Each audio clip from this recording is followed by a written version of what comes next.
യാത്രാ പ്രതിസന്ധിയിൽ വലഞ്ഞ യാത്രക്കാർക്ക് 10,000 രൂപയുടെ യാത്രാ വൗച്ചർ നഷ്ടപരിഹാരം നൽകുമെന്ന് ഇൻഡിഗോ. കമ്പനിയുടെ പ്രതിസന്ധി മൂലം ഡിസംബർ 3, 4, 5 തീയതികളിൽ റദ്ദാക്കുകയോ ദീർഘനേരം വൈകുകയോ ചെയ്ത വിമാനങ്ങളിലെ യാത്രക്കാർക്കാണ് 10,000 രൂപയുടെ യാത്രാ വൗച്ചർ നൽകുമെന്ന് ഇൻഡിഗോ അറിയിച്ചിരിക്കുന്നത്. വിമാനം റദ്ദാക്കുമ്പോൾ DGCA ചട്ടപ്രകാരം യാത്രക്കാർക്ക് നൽകേണ്ട നഷ്ടപരിഹാരത്തിന് പുറമെയാണിത്. വരുന്ന 12 മാസത്തിൽ ഏതെങ്കിലും ഇൻഡിഗോ വിമാനയാത്രയ്ക്ക് ഇത് ഉപയോഗിക്കാം. പുറപ്പെടുന്നതിന് 24 മണിക്കൂറിനുള്ളിൽ റദ്ദാക്കുന്ന വിമാനങ്ങൾക്ക് യാത്രാദൈർഘ്യത്തിന്റെ അടിസ്ഥാനത്തിൽ 5,000 രൂപ മുതൽ 10,000 രൂപ വരെ നഷ്ടപരിഹാരം നൽകും. പ്രവർത്തനം സാധാരണ നിലയിലേക്ക് എത്തിയെന്നും സമയകൃത്യത തിരിച്ചെത്തിയെന്നും ഇൻഡിഗോ അറിയിച്ചു. അടിയന്തര കാരണങ്ങളാലല്ലാതെ യാത്രാദിനത്തിലുള്ള വിമാന റദ്ദാക്കലുകൾ നടത്തുന്നില്ല.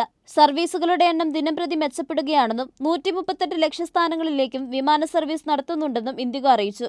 ഇൻഡിഗോ CEO പീറ്റർ എൽബേഴ്സനോട് വെള്ളിയാഴ്ചയും ഹാജരാകാൻ DGCA നിർദ്ദേശിച്ചിട്ടുണ്ട്.